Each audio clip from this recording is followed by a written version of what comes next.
¿Qué tal? ¿Cómo están? Hoy vamos a tener en el librero pues a un invitado muy especial con quien charlamos desde México hasta Ecuador.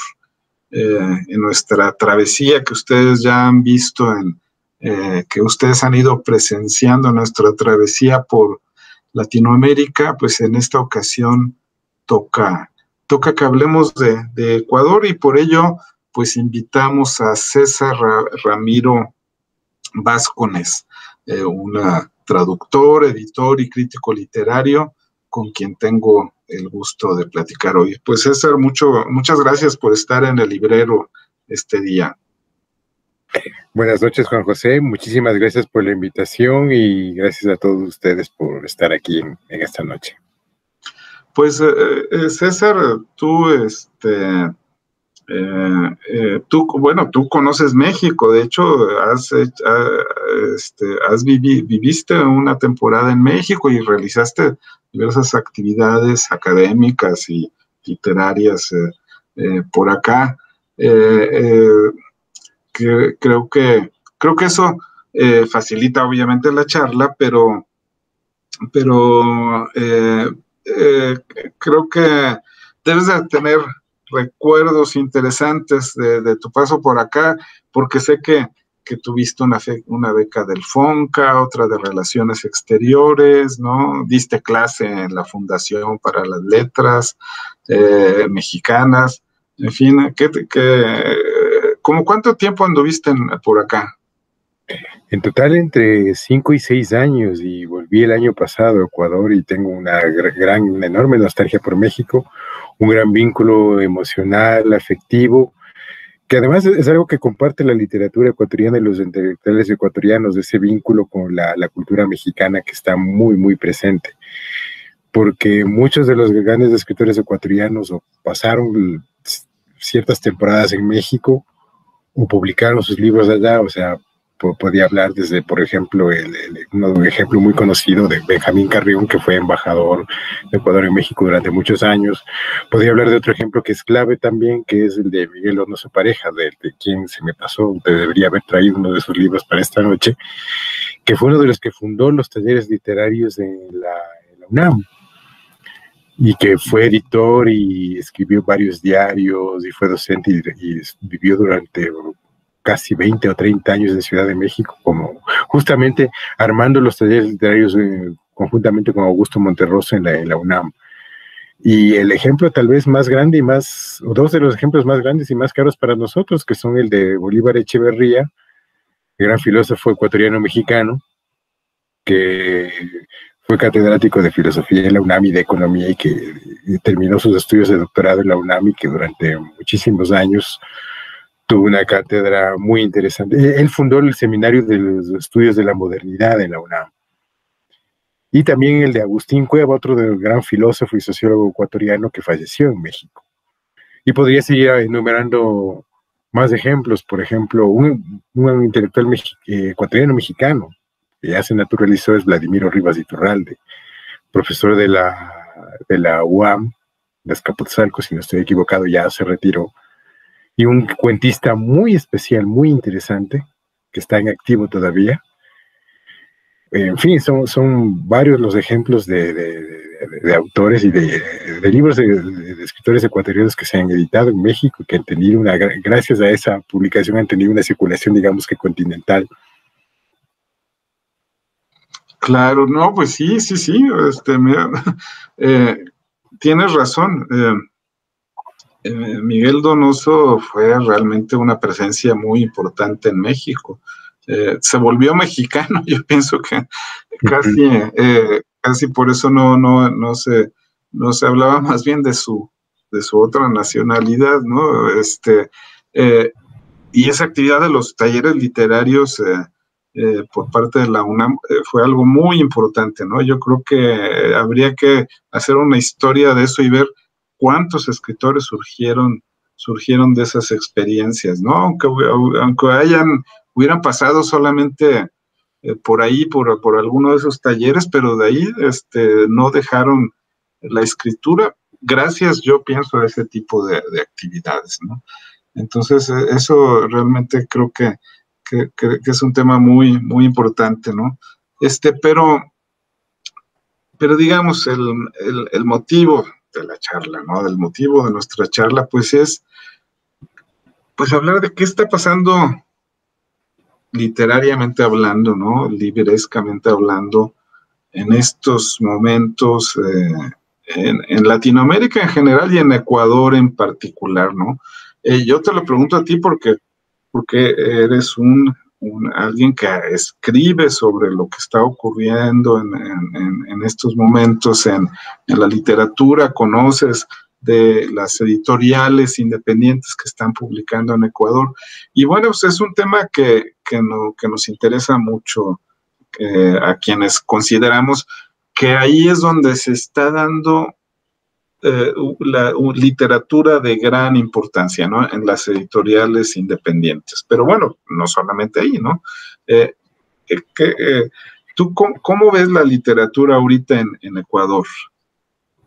Este es un momento álgido, súper problemático, porque todos tenemos la impresión y lo vivimos de que aparentemente las cosas están como detenidas o en pausa, y no es completamente cierto. Básicamente lo que vemos es que sí, están detenidas, pero también están sucediendo cosas, están pasando cosas. El mundo no se ha detenido a pesar de que parezca que sí. Lo que se rompió fue la rutina que teníamos antes, y en esa ruptura hay una serie de rupturas interiores muy importantes. Entonces, en la literatura ecuatoriana, yo lo que veo en este momento es que, a mí, como escritor, la pregunta que me interesa en este momento es cómo van a ser las cosas post pandemia y sobre todo cómo escribir en países donde el régimen democrático y el sistema económico está prácticamente destruido. O sea, la pregunta es cómo plantear ¿es necesario seguir escribiendo literatura en un estado dictatorial donde prácticamente todas las reglas o las normas de la democracia, del Estado de Derecho, han sido pisoteadas por los gobiernos, por el sistema económico y por las élites? ¿Cómo seguir escribiendo, haciendo arte, haciendo literatura, haciendo pensamiento en esa situación, que es una situación gravísima, sumado a lo de la pandemia? Entonces, ese es para mí cuál es el punto de partida. Y el después, porque va a haber un después de esto, es cómo va a ser, va a seguir siendo como era antes, ojalá que no. Y hay que plantearse las preguntas para empezar a salir de ahí. Y yo preparé algo para esta noche, que escogí de varios autores de los que quería hablar y quería presentarles al público de estas charlas, de este programa.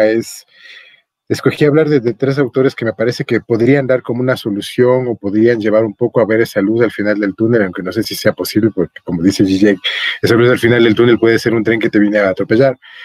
En fin, entonces escogí hablar de César Dávila Andrade, uno de los poetas claves de la literatura ecuatoriana, también de otro poeta, de Humberto Vinuesa, uno de los poetas vanguardistas centrales en la década de los 60 y 70 en Ecuador y en Latinoamérica, y de Mario Campaña, un poeta, ensayista y narrador muy importante que acaba de publicar en México hace un par de años, y de un par de autores más que tengo como bonus track.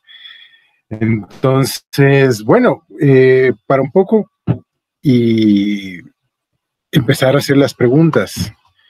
Este es uno de mis libros favoritos y fue un reencuentro muy, muy grato. Es Cabeza de Gallo, un volumen de relatos de César Dávila Andrade, que curiosamente es conocido como poeta. Hay una columna de David Huerta que te voy a pasar, que salió justamente en agosto de 2017 en el Diario Universal, que se titula En busca del Fakir, sobre César Dávila Andrade, del poeta mexicano David Huerta, donde dice cosas como: si hubiera sido chileno, se refiere a César Dávila Andrade, con Neruda o con su legado, se refiere, lo que dice es: el hecho incontrovertible es que Dávila Andrade fue un poeta ecuatoriano. El otro hecho incontrovertible es que los lectores no lo conocen o no lo han leído.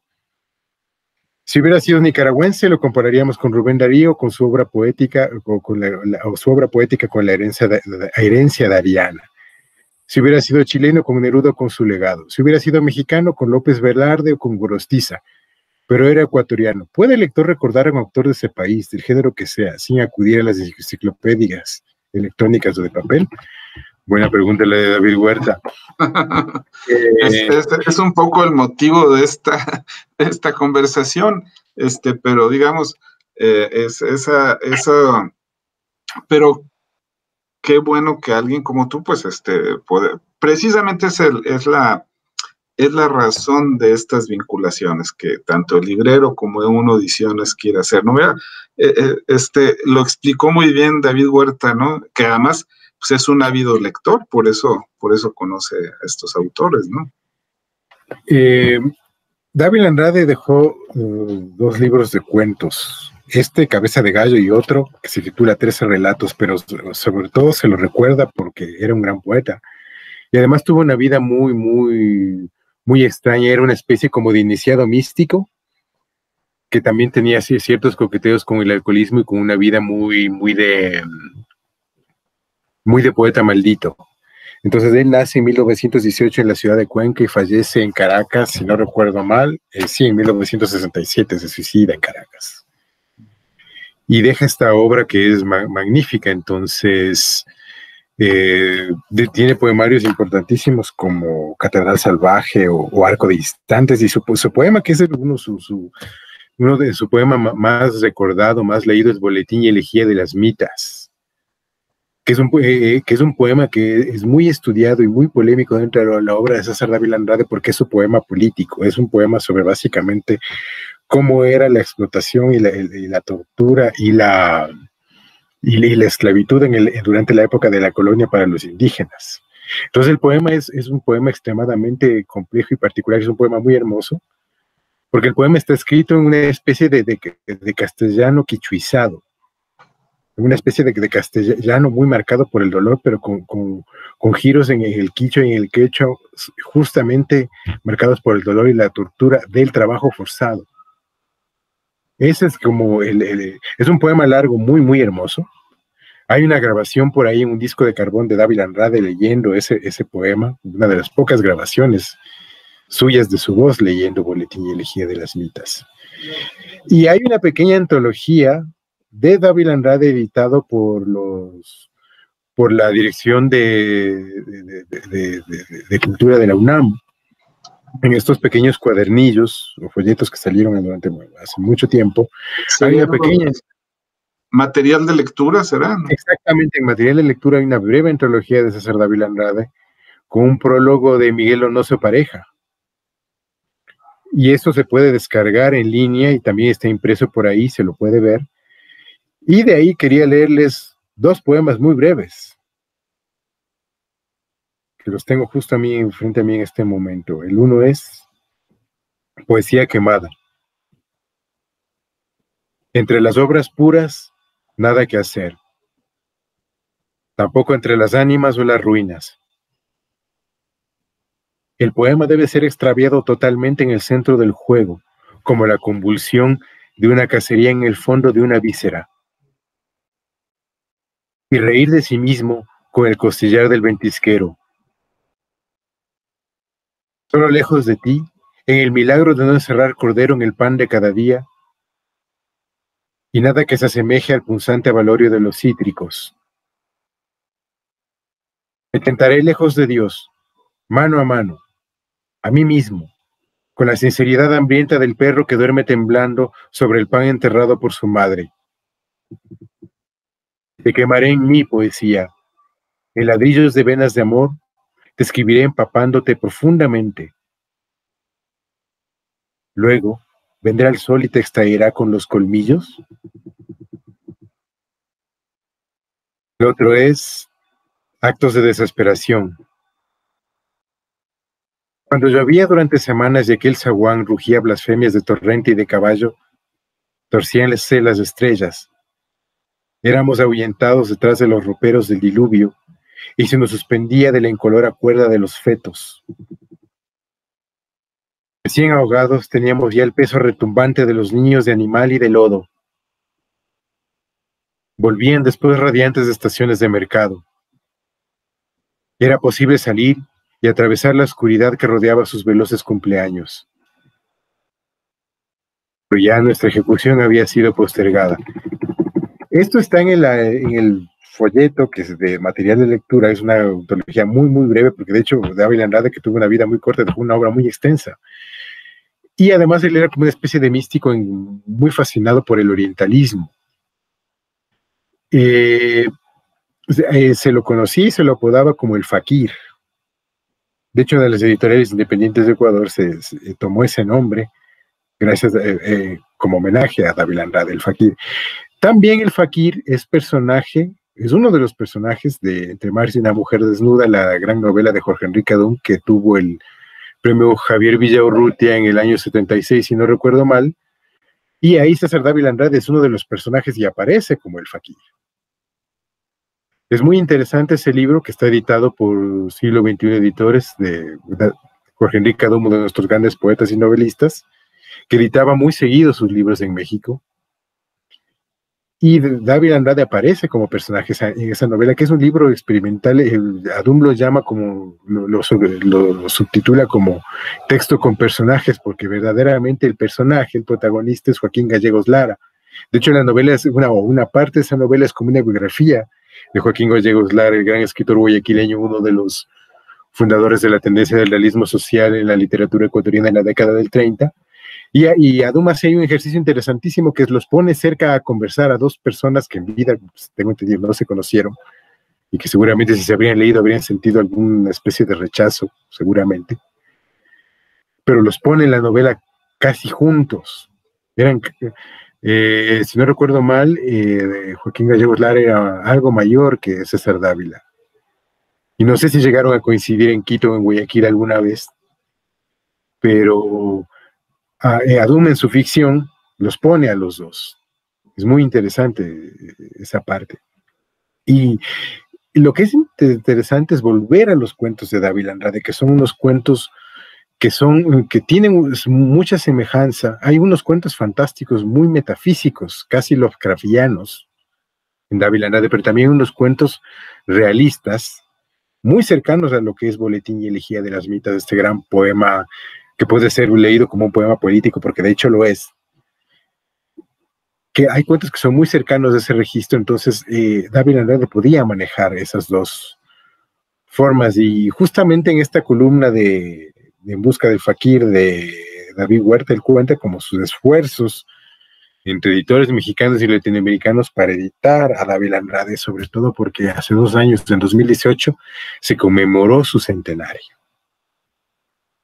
Y Dávila Andrade es un poeta al que siempre hay que volver, porque siempre tiene nuevas preguntas que producir, nuevos sentidos que dar, en fin. Y es uno de los autores de los que quería hablar esta noche. ¿Y más o menos de qué generaciones es? ¿A qué generaciones pertenece?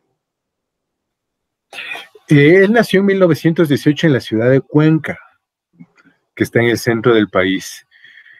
Él, por ejemplo, obviamente es mayor a Adún, porque Jorge Enrique Adún nació en 1926 en Ambato.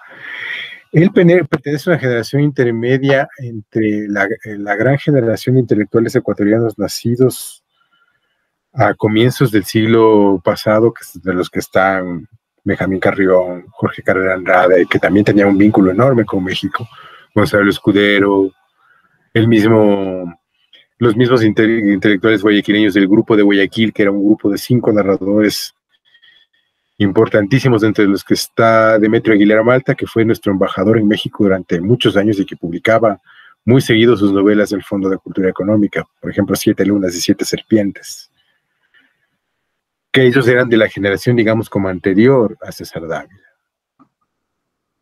Y bueno, de hecho, sobre César Dávila existe una serie de anécdotas muy, que son de una especie de poeta maldito iluminado, que de hecho son las que están Entre mares y una mujer desnuda, que por ejemplo Carrera Andrade y Benjamín Carrión, viendo que lo mal que estaba en un momento, deciden ofrecerle un trabajo en la Cancillería, un puesto diplomático, pero él no quería ir porque no quiso ir porque había que cumplir horario de oficina, y eso le parecía lo peor, o cosas de ese tipo. Y Bueno, respecto a la generación, específicamente, como él nació a finales de la década del 10 del siglo pasado, su obra, de hecho es otro detalle importante, su obra se publicó mucho, sobre todo en Venezuela, en Caracas, y también obviamente en Ecuador. De hecho, sus libros de cuentos y algunos de sus libros fundamentales de poesía se publican en Venezuela. Él tiene un vínculo con Venezuela muy interesante, porque de hecho escribía seguido en El Nacional, también tiene algunas columnas donde hablaba de temas esotéricos.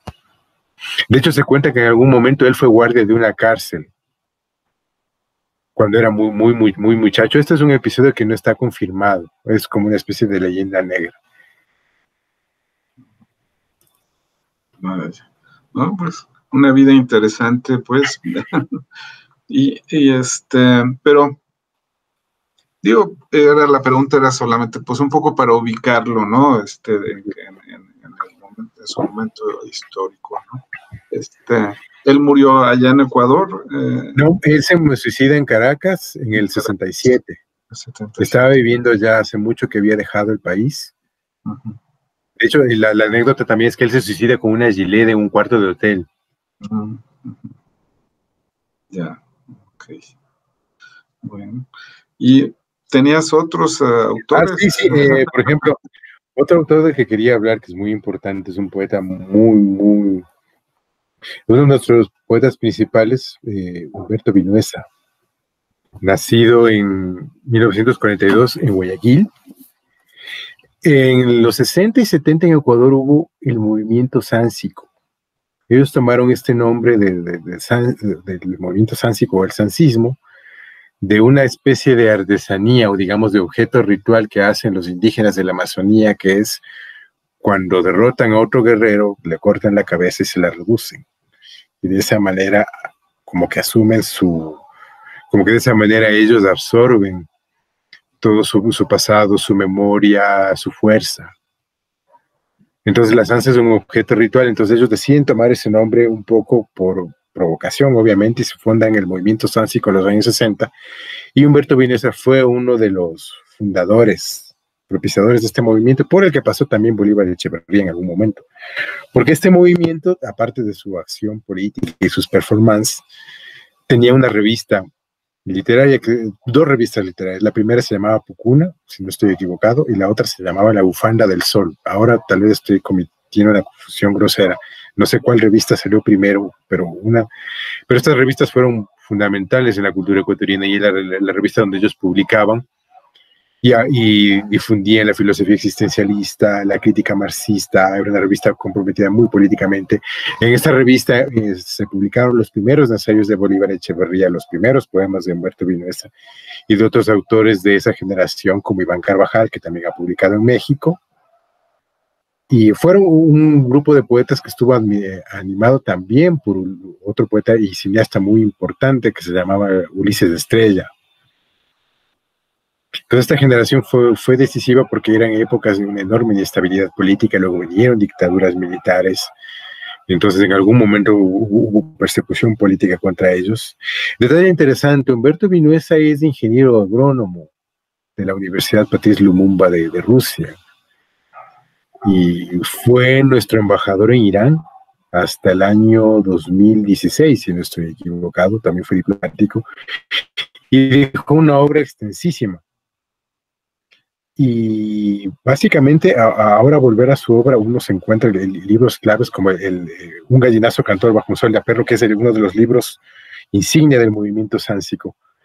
Pero yo quería entrar de lleno a un texto suyo muy especial que está en uno de sus libros de los años 90, que es Alias Lumbre de Acertijo. Y vi a través de las techumbres, vi verbigracia con vis cómica fuerza, al corregidor salido de su espejo y dado vuelta tarareando. Oh cauterio suave, regalada llaga, que me soflama el profundo centro con el antimonio del dinero. Y al presbítero vi que mascullaba, sabido su andrógino patetismo. Un ratón, ¡ay, un ratón! Con éxtasis en la explosión de un insólito sentido. A la monja, ¡ay, desnuda y sola, friéndose en aceite de luna llena! Y vi al hacendado esconder sonámbulo las carnes y las viandas para en su mañana especular con lupa la espuma de los precios. Y al pulpero en levitación rezar a Dios, y al agiotista en su libro de cuentas leer: abuelo minero, hijo príncipe, nieto usurero. Y vi a la chapetona que mensuraba, sabrás diferencia entre los muslos del criollo, y a la criolla murmurar al mestizo: solo en el placer parecemos cohesión de aire, estela de milagro. Y al mestizo inquirir a la nativa: en el claroscuro del amor, el despertar excede la ceniza de los sueños, aprendiendo uno en el otro a consistir. Y al juez vi que engullía la luna frita sobre la monja llena. Y vi el halo de las simulaciones reverberar en el otro lado de la muerte, para ornamento de la tercena humana. El simulacro de la pena, de la contrición, de la piedad tonsurada en la salmodia, la simulación remordida por el espasmo, que deja el escozor de un poder urticante.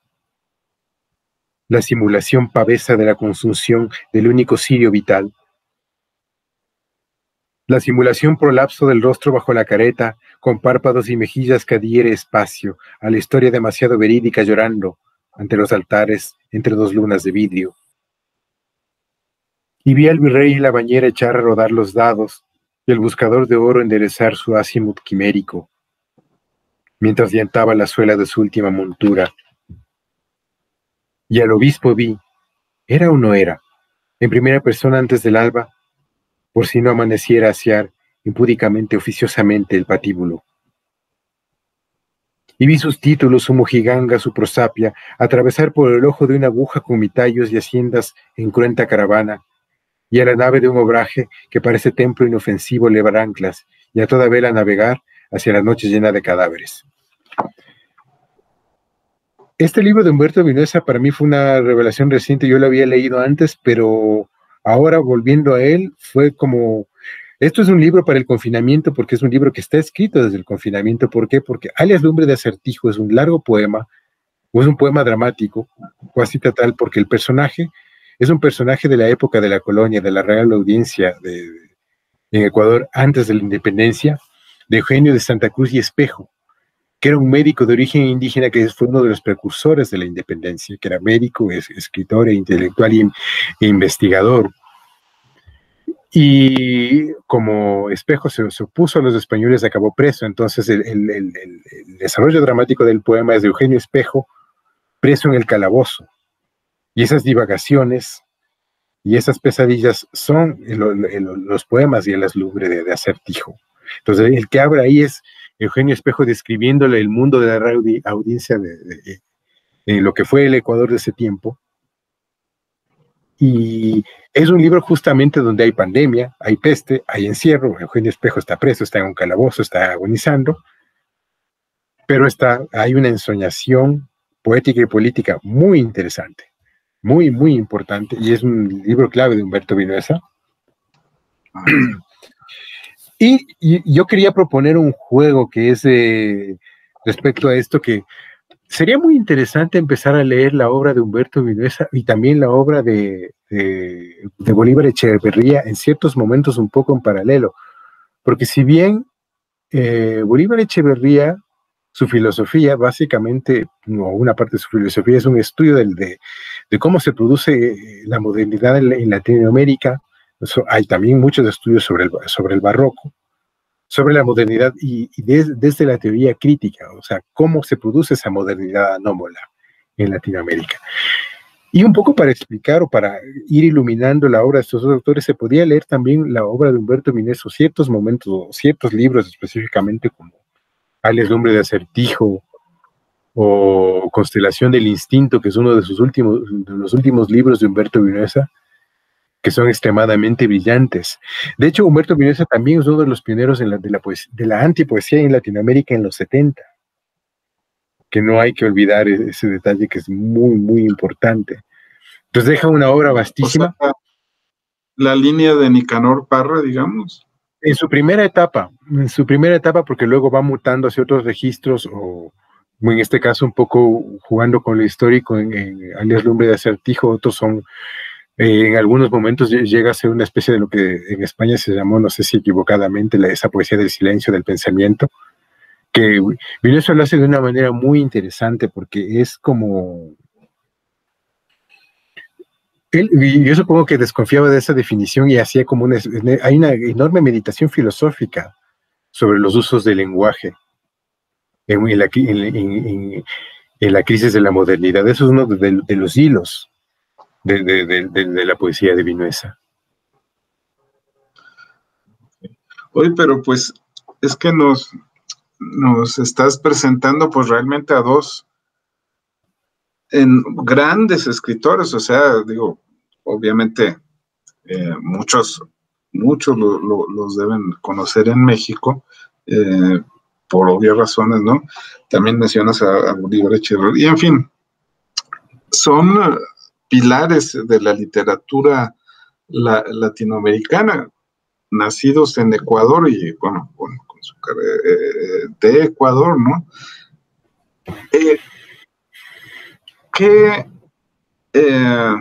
¿Qué tanto pues influyen este tipo de escritores en lo que se viene haciendo ya en años más recientes? Hicieron escuela, digamos, en Ecuador, ya, digamos, pensando en escritores que nacieron a partir de los 60s, ¿no? 70s. Sí, claro que sí. Bueno, César Dávila Andrade dejó una impronta grandísima, tanto en la poesía ecuatoriana como en el cuento. Se lo estudia mucho, se lo sigue leyendo. Sobre todo, el Boletín y el Elegía de las Mitas es un poema que, por ejemplo, en el paro de octubre se lo volvió a leer y se lo volvió a entonar como en la garganta muy fuertemente, por ejemplo. O sea, un poema utilizado por una intervención política, lo cual fue muy hermoso. Y además, los cuentos de Dávila Andrade son espectaculares porque son buenísimos para hacer un análisis en una clase, pero además son cuentos que se quedan grabados en la mente. Porque, a ver, tiene ciertos parecidos con el Kafka que hace un culto al bestiario o al mundo de los animales. Porque sus cuentos no son los cuentos hemingwayanos, sus cuentos, si se parecen a algo, no es al Borges cuentista, sino a ciertos momentos a León Bloy cuentista. No sé si dije una estupidez ahora. Pero sí, sí dejó una impronta muy grande, porque de hecho, o sea, Dávila Andrade es como una especie de leyenda viviente en el país. La obra de Humberto Vinoesa sí tuvo una gran influencia, sobre todo a partir de la década de los 80 y 90, porque es una obra que influyó muchísimo en los jóvenes poetas de esas generaciones, sobre todo por su libro clave, que es Un gallinazo cantor bajo un sol de aperro, que es su libro de antipoesía, digamos. Es un libro que pegó muchísimo en su momento en Ecuador. Y otro libro clave de Humberto Vinoesa es Poeta tu palabra, que es su libro de la década de los 80, que es un libro donde están atravesadas todas las tensiones de esa década. Las tensiones políticas, sociales, literarias, estéticas.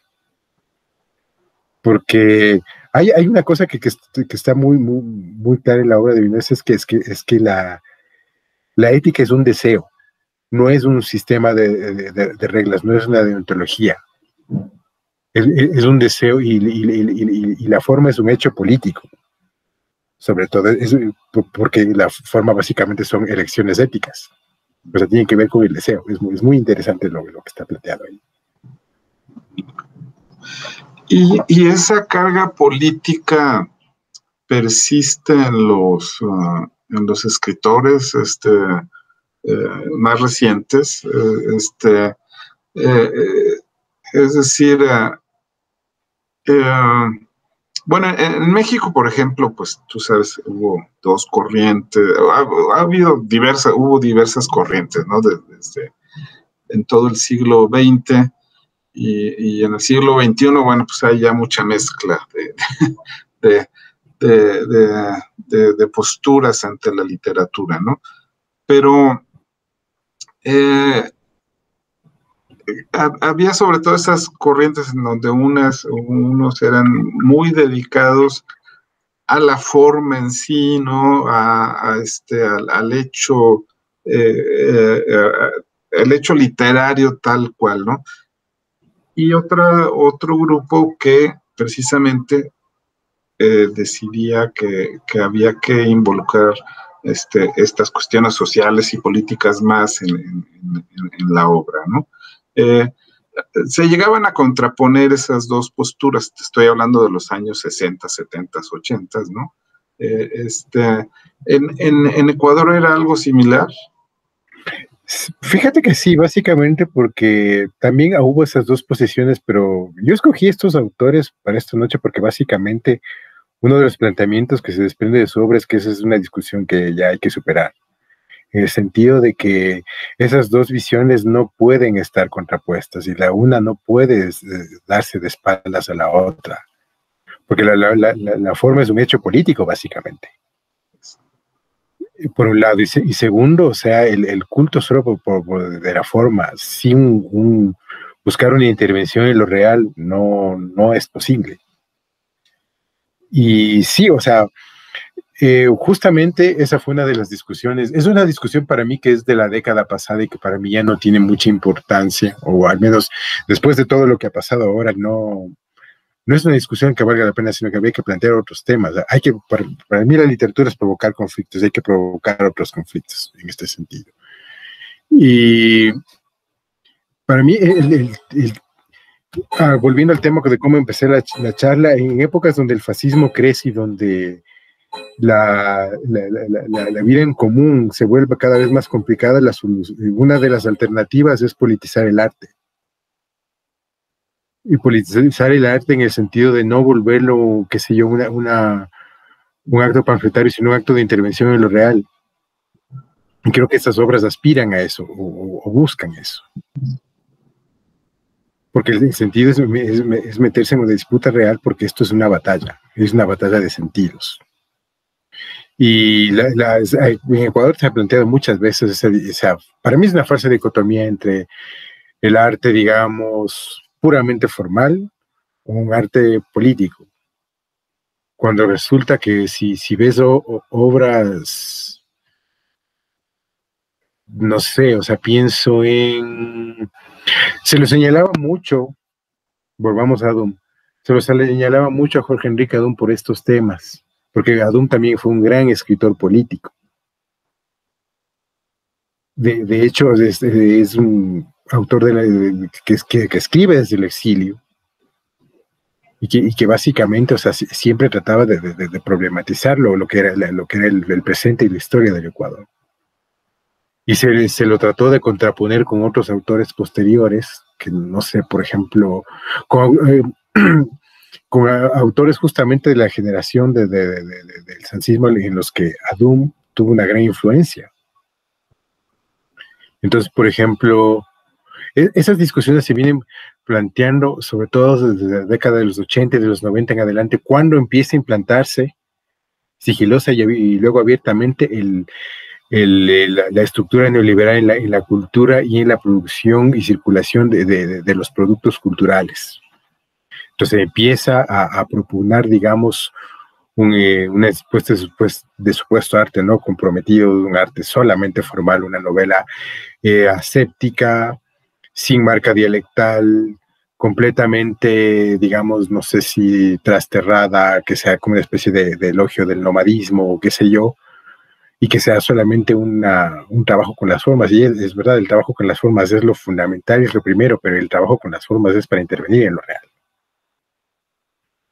Y sí se produce ese tipo de literatura en Ecuador y en Latinoamérica que está muy agitada e impulsada desde la academia, desde el campo cultural cuando existía, y desde los grandes grupos editoriales. Ahora yo con la pandemia estaba como muy entusiasmado porque pues decía, qué bien, se acabó el arte y la literatura contemporánea, ahora lo que va a venir va a ser una especie de arte post-pandemia. Pero veo que se están volviendo a activar otra vez un poco lo mismo de antes y ya no me entusiasma tanto, pero se está volviendo a activar lo mismo de antes, pero peor, porque ahora lo que se viene es una especie como de monopolización de los contenidos y privatización del saber, en lo que hay que tener muchísimo cuidado. Y sí, justamente un poco hacia allá iba la reflexión, ¿no? Es decir, ya una vez que se pasó esa dicotomía que incluso viene desde antes, desde los años 30, 40, ¿no? Aquí en México se dio, si tú recuerdas, entre los cosmopolitas y los nacionalistas, ¿no?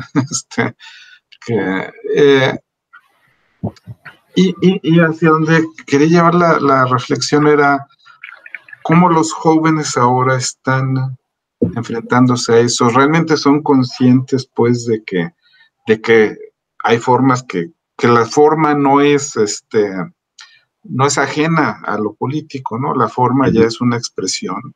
¿Qué tan conscientes son de eso, no? O qué tanto se engañan cuando se dejan llevar por lo políticamente correcto, pensando que están haciendo conciencia. En fin, es eso como es complicado, pues, con los más recientes autores a veces, ¿no? Cómo toman, cómo se enfrentan a esto, ¿no? Al hecho literario realmente, ¿no? No sé, bueno, a mí lo que me atrevo a decir es que por ese lado Sergio Pitol me parece un escritor tremendamente ejemplar porque él asume ese clivaje, digamos, porque no hay una obra que sea tan estética y formal y que al mismo tiempo tenga como contenidos políticos tan explícitos, sobre todo en su tríptico del carnaval. Uh-huh. Específicamente la última novela de La vida conyugal, que es una gran novela, y su libro de ensayos, que ahora se me va el nombre del título, que... No. Sí, ahorita el de la tribu, no. No, es otro, es anterior, se me fue. No, pero eso es un escritor que lo tiene muy, muy claro, el tema de la forma en su relación con lo político. Y no sé qué están haciendo los más jóvenes al respecto, básicamente, y yo por ese lado más bien, lo que diría es que hay que ponerse a escuchar y no dar lecciones, porque ellos van a tener que vivir experiencias mucho más duras que las que nos tocaron a nosotros, y por ese lado ponerse en la posición de decirles lo que hay que hacer o enseñarles cosas, yo no creo que es por donde hay que ir. Más bien ver qué es lo que ellos van a elegir y respetarlo, no sé. Un poco a lo mismo nos va a tocar a nosotros, o sea, ahora lo que se viene es completamente incierto, y ponerse en la posición de estar pontificando, decirles está mal, como viejo de mierda, no creo que es. Más bien es que es hora de volver a escuchar las palabras de la tribu y nos tenemos que juntar y volvernos a leer. Ese es o sea, y que lo que se está haciendo y lo que se hacía antes en Latinoamérica empieza a circular para volver a recuperar otra vez la autonomía, porque el virus lo que ha hecho es sobre todo que la gente pierda su capacidad de autonomía, en todo sentido. Y ahora eso es lo que nos va a tocar recuperar poco a poco. Y hay preguntas para las que uno no tiene respuesta. Entonces mejor decir, no sé. Pero, digamos, quizás si tengas quizá digo, te conoces a algunos de los que están ahorita circulando en Ecuador, ¿no? A quienes están publicando las nuevas editoriales, en fin, ¿no? Sí, bueno, conozco lo que están haciendo mis contemporáneos, de eso vamos a hablar en un momento. Hay cosas muy, muy interesantes, muy, muy bien logradas, que muchas de ellas se están publicando fuera de Ecuador, sobre todo muchísimo en España, en Argentina, también en México o en Colombia. Y ahí está, hay que, volver a plantear el tema de cómo se distribuye, cómo circula el conocimiento y la producción intelectual en Latinoamérica, que eso es clave, o sea, ¿Por qué los grandes monopolios editoriales nos siguen siendo ejerciendo como centro desde Barcelona, de Madrid? Y solo ellos tienen capacidad de distribución de un escritor boliviano, peruano, uruguayo en toda Latinoamérica. ¿Por qué es tan difícil leer, qué sé yo, a Felipe Poleri, un gran escritor uruguayo, desde Ecuador? ¿Por qué es tan difícil leer desde Ecuador, qué sé yo, a Alan Castro Riveros, gran novelista boliviano? ¿O por qué desde Bolivia es tan difícil leer o ya tal vez ya no sea tan difícil leer a una gran novelista ecuatoriana como Mónica Ojeda, por ejemplo, o a Daniela Alcibar Beloli, una gran novelista ecuatoriana que esas dos vienen de publicar en España, en Candaya, y ya vamos a hablar sobre eso? ¿O por qué desde León, Guanajuato no se puede leer o es difícil leer la obra de Esteban Mayorga, un gran novelista ecuatoriano? ¿O por qué desde Buenos Aires es muy complicado leer la obra de Yanko Molina, otro novelista ecuatoriano joven muy interesante, que ha publicado muy poco y cada libro que publica es realmente fascinante?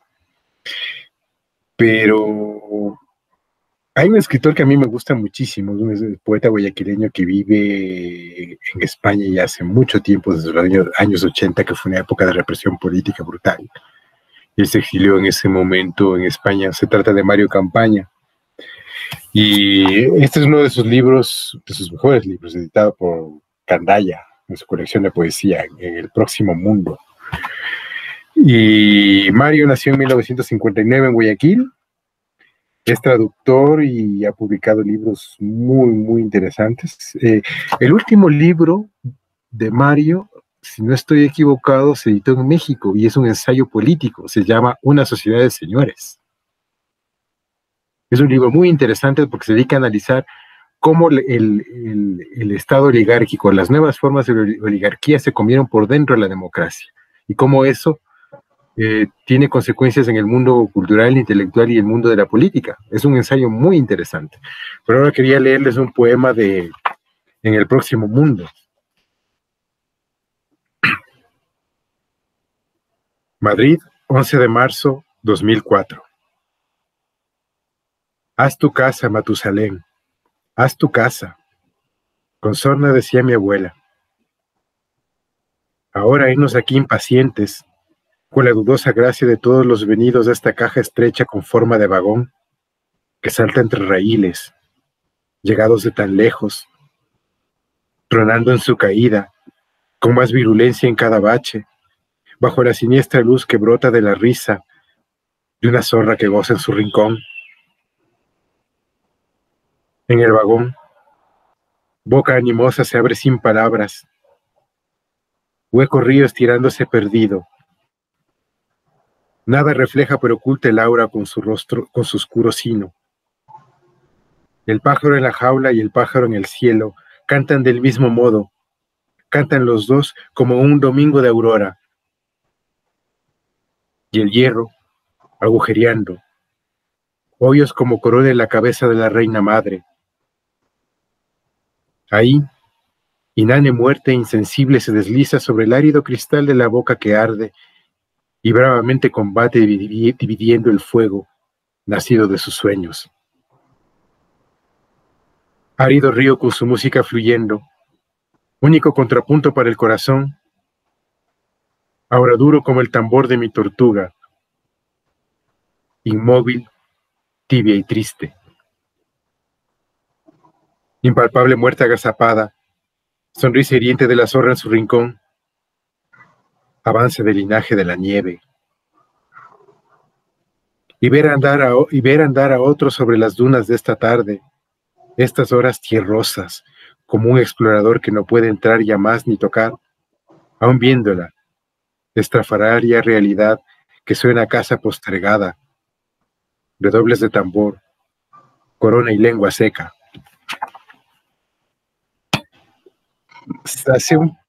Tengo entendido que el año pasado, hace un par de años, una editorial ecuatoriana que se llama Festina Lente, es una editorial independiente que dirige Salvador Izquierdo y Romina Ordóñez, que es un novelista y la otra artista visual, publicaron la poesía reunida de Mario Campaña.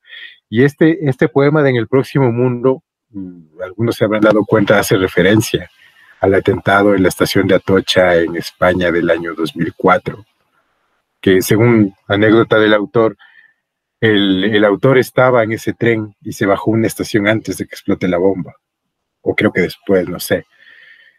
Y Mario Campaña también es narrador, escribe cuento y novela y tiene un libro de relatos muy interesante que no se ha editado en Latinoamérica y que solo existe una traducción al francés de ese libro, que se titula Antes bajaban en tren.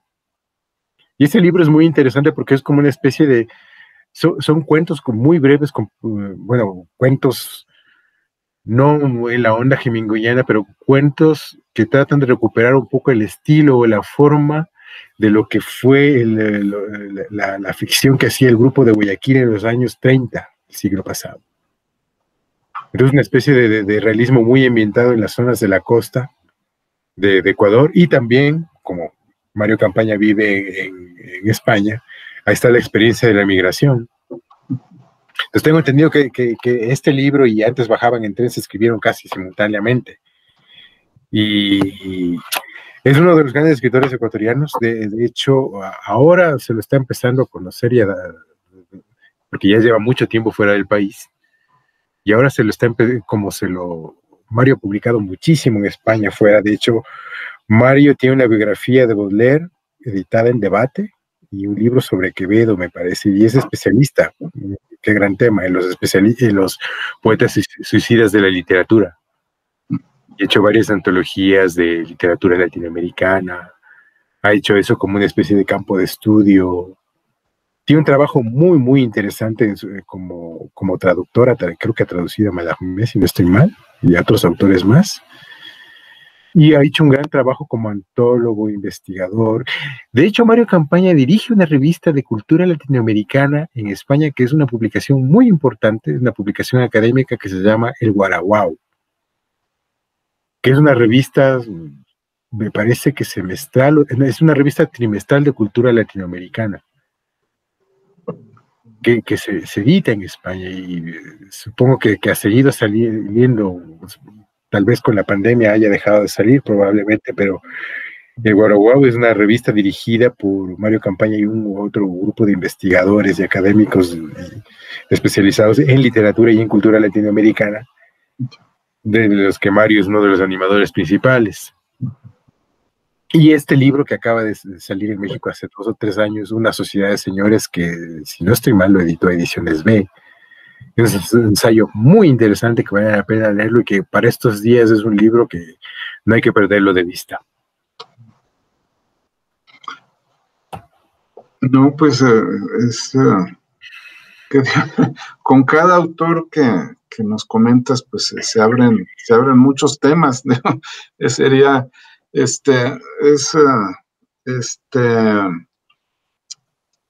y además, lo importante es eso, ¿no? Que surgen las vinculaciones entre los países, ¿no? Hace un momento que comentabas el hecho de que, ¿por qué no? ¿Por qué es difícil, pues, que en 2 ciudades latinoamericanas se conozcan directamente a los autores, ¿no? ¿Por qué cuesta tanto trabajo? Y bueno, pues sí, quizá hay muchas razones para ello, pero pues una forma de ir buscando la cercanía, pues es eso, ¿no? Hacer vinculaciones directas entre nosotros, ¿no? Y bueno, por eso también un poco yo te preguntaba, ¿no? De los autores más recientes, ¿no? Como el que nos acabas de decir. Y creo que tú ya me habías adelantado, pues, que tienes alguien más de fechas más recientes, ¿verdad? Que eso, yo le pregunto porque a mí en lo personal me da mucha curiosidad de saber qué es lo que están haciendo, ¿no? La literatura ecuatoriana siempre ha tenido como 2 especificidades características. La una ha sido la poesía, tenemos grandes poetas, y también hemos tenido grandes cuentistas, pero siempre había como una especie de trauma, se decía que no había grandes novelistas, y de pronto se instaló algún día ese tema de discusión de que no había la gran novela nacional, y de pronto empezaron a producirse grandes novelas en la literatura ecuatoriana, que siempre ha habido. Por ejemplo, una gran novela de un autor ecuatoriano, de Miguel Onosa Pareja, Hoy empiezo a acordarme, que se editó en México en su primera edición. Es un libro espectacular, no sé por qué no se la... Es uno de los últimos libros de Miguel Onosa Pareja. Es una novela de mediados de la década de los 90. Es un libro espectacular ese. Pero ya hablando de autores más recientes, por ejemplo, existe un novelista muy, muy interesante, muy actual, Yanko Molina, nacido en 1975, y esta novela suya, En el Cerco del Sol, editado por Doble Rostro, una editorial independiente dirigida por Sandra Araya, escritora y editora, y ha publicado poco sus libros, los que han salido son muy buenos, y yo creo que este es uno de los mejores libros del catálogo de Doble Rostro, que es En el Cerco del Sol, que esta novela de Yanko Molina la trabajó muchísimo tiempo. Es un libro espectacular y debería circular más fuera de Latinoamérica. Y esta novela ha sido celebrada casi que mundialmente, ¿no? Me refiero a Mandíbula, de Mónica Ojeda, que tengo entendido este libro se consigue en México. Esto fue editado por Candaya en España en el año 2018, ¿no? Es muy reciente. Y tengo entendido que hay por ahí una reseña de Jorge Volpi sobre este libro.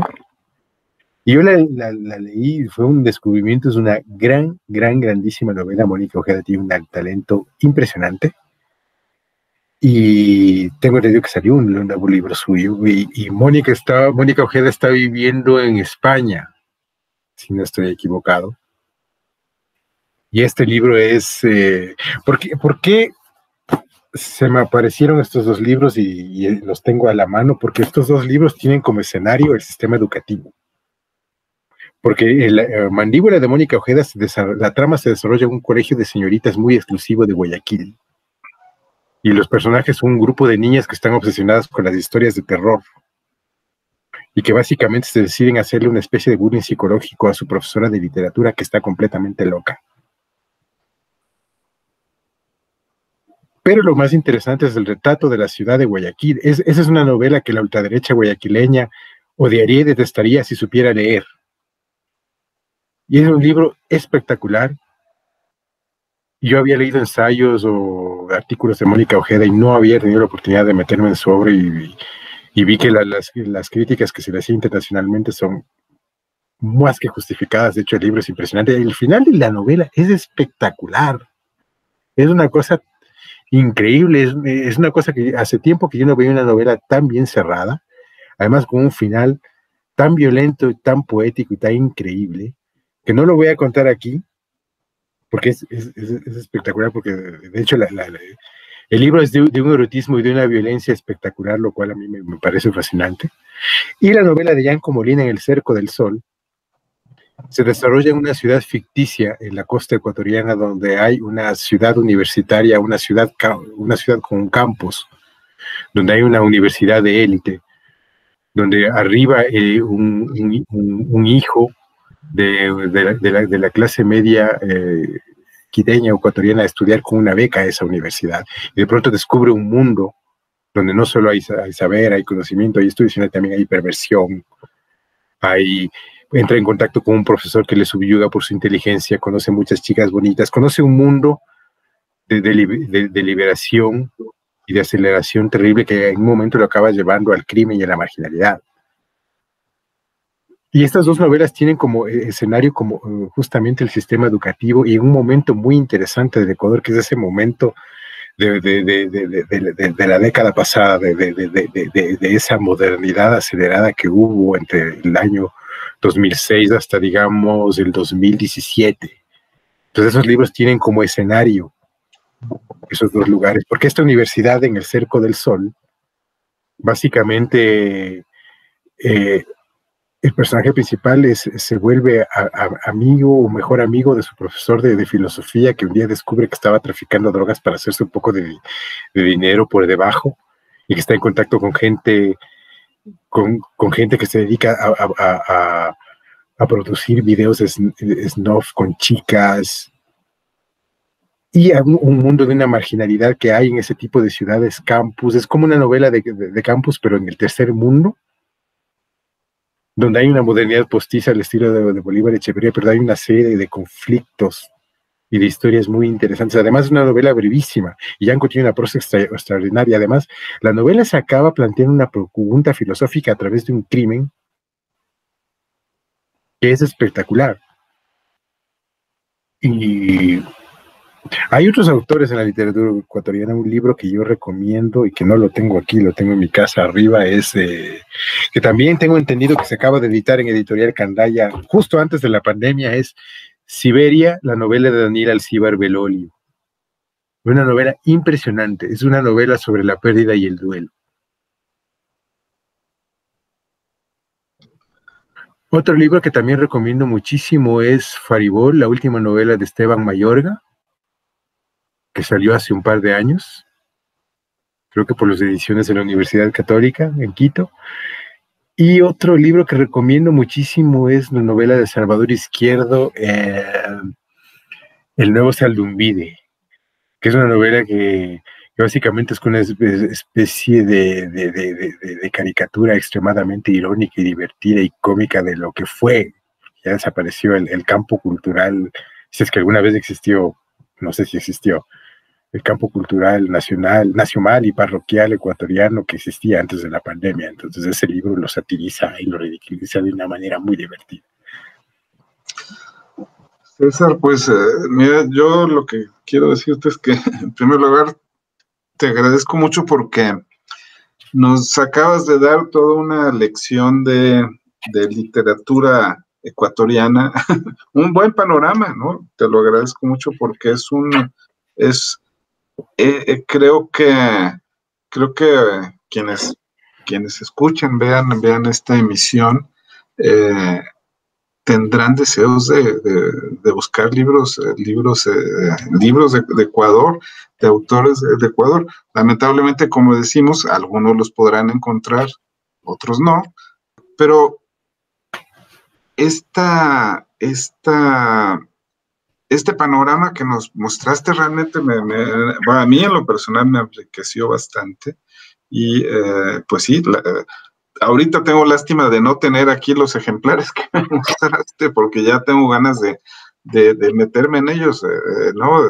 Definitivamente, pero bueno, el tiempo, pues a mí me toca un poco señalar el tiempo para no hacer una emisión tan larga, pero realmente hay, digamos, esto lo he dicho ya en otras ocasiones, en la de Perú, en la de Chile, en la de Bolivia, hay una riqueza enorme, ¿no?